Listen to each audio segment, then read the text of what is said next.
Doctor साक्षी गगनेजा है। मैं consultant endocrinologist मेडिपल्स hospital Jodhpur में हूँ। आज हम बात करेंगे डायबिटीज़ के बारे में। सबसे पहले डायबिटीज़ क्या है? डायबिटीज़ मेलाइटस वो हेल्थ कंडीशन है जब हमारी बॉडी में ब्लड ग्लूकोज यानी कि शुगर लेवल्स नॉर्मल से ज़्यादा हो जाता है। तो ये जानने के 3 तरीके हैं हमारे पास।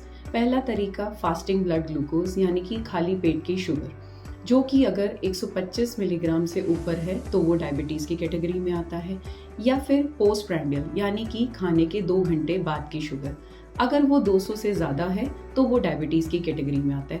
तीसरा तरीका है HbA1c, जो कि हमारी 3 महीने की एवरेज शुगर का माप होता है। वो यदि 6.4% से ऊपर है तो वो डायबिटीज़ की कैटेगरी में आता है। ये तो हुआ कैसे हम जानेंगे कि डायबिटीज़ क्या है। अब डायबिटीज़ के लक्षण क्या होते हैं? डायबिटीज़ के लक्षण हो भी सकते हैं और नहीं भी। तो लक्षण में हमारे आते हैं क्लासिकल सिम्टम्स की अगर हम बात करें, वो होता है अधिक प्यास लगना, ज़्यादा भूख लगना, वज़न घट जाना, बार बार यूरिन में इन्फेक्शन होना। ज़्यादातर ये लक्षण तब देखे जाते हैं अगर हमारी बॉडी में शुगर लेवल्स 300 या 400 से ज़्यादा हो, पर कई बार डायबिटीज़ के लक्षण नहीं होते हैं। वही हमें जानना है कि कब हमें चेक कराना चाहिए। कभी कभी देखा गया है कि कोई घाव है वो लंबे समय तक भर नहीं रहा है, या फिर आपको बार बार शरीर में कहीं ना कहीं इन्फेक्शंस हो रहे हैं, तो उस समय हमें शुगर की जांच करानी चाहिए। कई बार डायबिटीज़ बिना किसी क्लासिकल सिम्टम्स के भी होती है। तो बाकी किसको डायबिटीज़ हो सकती है, क्या रिस्क फैक्टर्स हैं?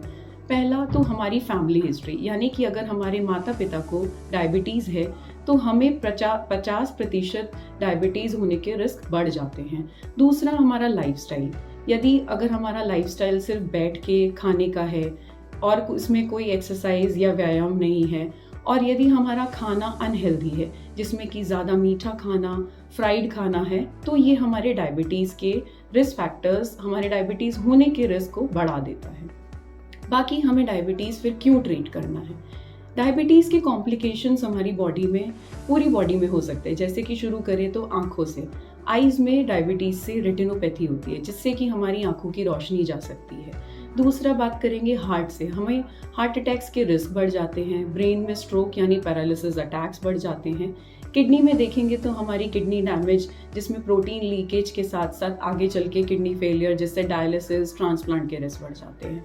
नर्व्स की बात करें तो नर्व्स डैमेज भी बहुत पहले से शुगर बड़े होने से शुरू हो जाता है, जिसमें छोटे छोटे सिम्टम्स स्टार्ट करेंगे तो टिंगलिंग, नमनेस यानी झुंझुनाहट, नसों का सुनपना होना, ये सब शुरू हो जाता है। और इसी सुनपने के चलते चलते हमें पाँव में अल्सर्स के रिस्क बढ़ जाते हैं, और जो अल्सर्स हील ना होने से, घाव बढ़ने से आगे जाके गैंग्रीन और एम्प्यूटेशन के रिस्क बढ़ जाते हैं। एम्प्यूटेशन यानी पैर कटने के रिस्क बढ़ जाते हैं।